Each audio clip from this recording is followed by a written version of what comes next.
interview time on the Jazz Intersection. And we're listening to a tune from with our special guest playing I Get Along Without You Very Well from his 1992 album, Back in Action. Our Hawaii living legend and one of the world's greatest alto saxophone players, Mr. Gabe Baltazar. Gabe, welcome to the Jazz Intersection. Thank you. Thank you for the invite there, James. Glad to have you, my brother. Been wanting to do this a long time. Yeah, aloha. Aloha. All right, yeah, the Jazz Intersection. Glad to have you with us. Gabe, was that your last CD, Back in Action?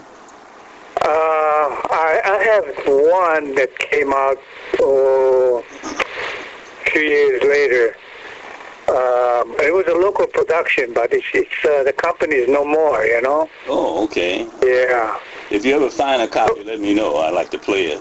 I even don't have my copy. Maybe I gotta go check on some of my friends that got it, you know, and try to get a copy of that. It's a Nancy production, local Hawaii production, but. All right. Hey, so tell us about your personnel on that album. Do you remember making that? You remember making that, of course. On that? You remember making that recording, of course. So which one are you talking about? Back in Action. Oh, Back in Action. Right, right. Oh, yeah. You know, it's been so long since I checked on that. I gotta really check it out. It's been a while. Yeah, Tom Rainier on piano. Yeah. Richard Simon on bass. Fine pianist. And you know, he's also a good clarinetist too. I didn't know that. No kidding. Okay. Yeah. Richard. But anyway, yeah, he's fine pianist, and on bass was Richard Simon. Right. Yeah, Richard Simon's working out in L.A. We still kind of get in touch. And Steve Houghton on drums. Right. And that was recorded back in L.A. Speaking of L.A., I know you were working back there quite a bit for doing some years. But before we get into that, let's hear a little story on you. Let's hear your bio a little bit, a short bio on you. You know, we know, and I know that here in Hawaii, you were born and raised here in Hawaii, right? Yeah, I was born in Hilo, the Big Island, in November 1st, 1929. Oh, wow. So that makes you 80... 81, going 82 pretty soon. Hanging tough. And still blowing, matter of fact. Well, not as much, but yeah, I still play a little bit here and there, you know, not a whole lot. Mm-hmm. I get calls once in a while and play locally, you know. You working this weekend? No, the next gig I got is going to be May 16th in Wahiawa, little town outside of Honolulu. Right on. Yeah, it's called the Pineapple Festival. Oh, okay. Yeah, and they're going to have all kind of music and food, naturally, a lot of ethnic foods. Mm-hmm. And I'll be performing with the Honolulu Jazz Quartet. Oh, yeah, they're good. Yeah, it's a locally fine quartet that features that's run by John Kaliva, a fine bass player. Right. And saxophonist Tim Tsukiyama, and pianist Dan Del Negro, and on drums Ron Barron. Right on. And I'll be like guest solos with them, and also featuring on that set at Sunday, May 15, 12 p.m. will be the son of Ray Brown Jr. Oh. I mean, Ray Brown, the senior. The bass, uh-huh. And his name is Ray Brown Jr. He'll be featured on vocals, you know. Okay. Where are you going to be at?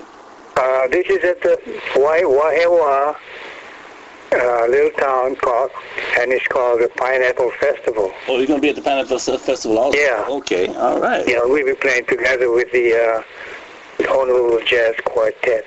Oh, great.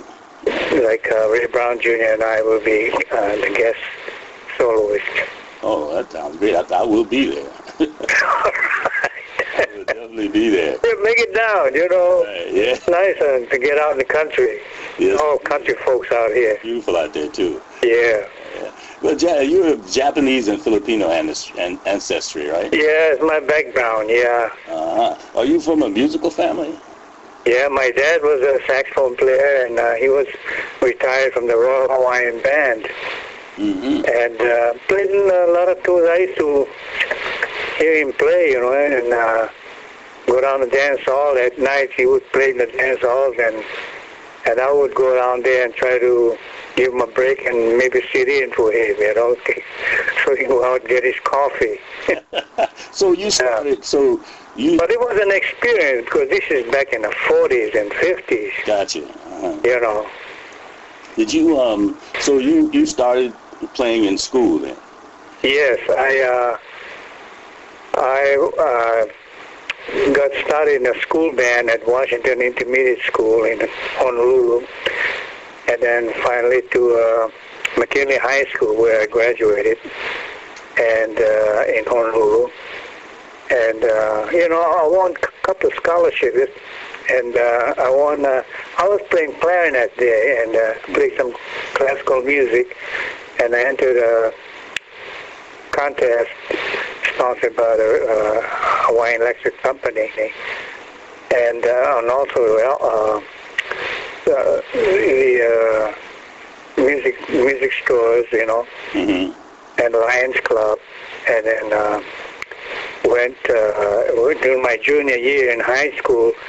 I entered a contest, and it was all the different high schools of Hawaii, at that time the territory of Hawaii.